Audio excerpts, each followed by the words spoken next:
Um, over the past several years, communities across the state of Wisconsin have faced extreme weather events, severe storms and flooding that have caused substantial damage.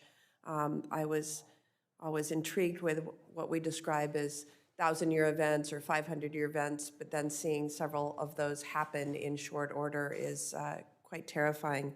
Our colleague on this committee, Senator Welch, is working to respond to the ongoing situation in Vermont, where roughly 2 months' worth of rain came down in a matter of a few days. The reality is storms thought to occur once every 100 years or 500 years are now occurring with far greater frequency. In some places, these previously rare events are now occurring as often as every 5 to 10 years. The bipartisan infrastructure law is making an historic investment in our nation's infrastructure. I have been sounding the alarm about the need to ensure that we build and rebuild our infrastructure so that it is forward-looking and that they be guided by forward-looking codes and standards. At present, NOAA's precipitation frequency estimates published in Atlas 14 do not consider forward-looking impacts of climate change and thus do not accurately reflect current or future rainfall and flooding conditions. This model is currently widely used by states and localities to design, plan, and manage much of the nation's infrastructure. The bipartisan infrastructure law directed NOAA to update Atlas to account for climate change and develop precipitation frequency estimates for the entire United States. So, number one, can you please provide an updated timeline for the development and the deployment of Atlas 15? And understanding that those updates may not be incorporated for another few years, how is NOAA adjusting the distribution of resources during the current rounds of the infrastructure investment and ensuring that up-to-date climate-informed data is being used to direct that deployment of funding?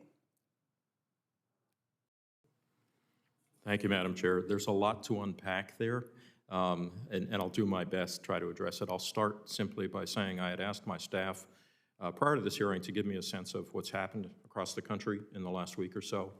This sheet, 2 sides, small font, gives you some indication of everything from wildfires to the extreme weather, extreme rain events to the hurricane we saw in Hawaii just earlier this week.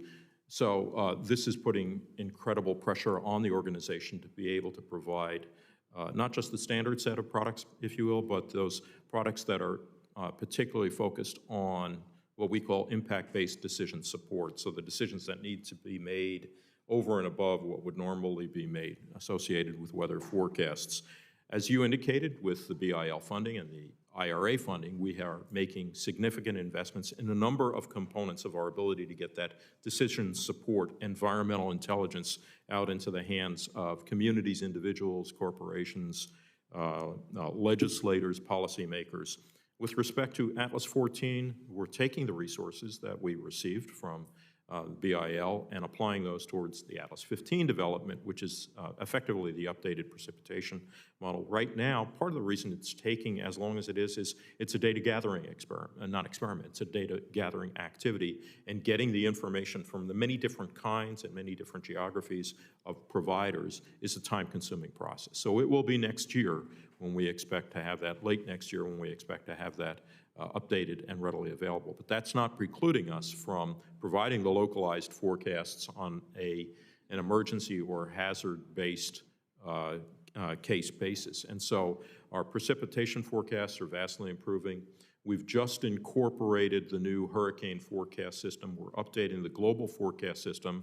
Those, incidentally, are being built on the Hewlett-Packard Enterprise Cray computers that we've purchased and placed in Arizona and in Virginia. And we're seeing dramatic improvement in forecast of specifically the hurricane track and intensity forecast of 10 to 15%. So in short, it's a data collection activity.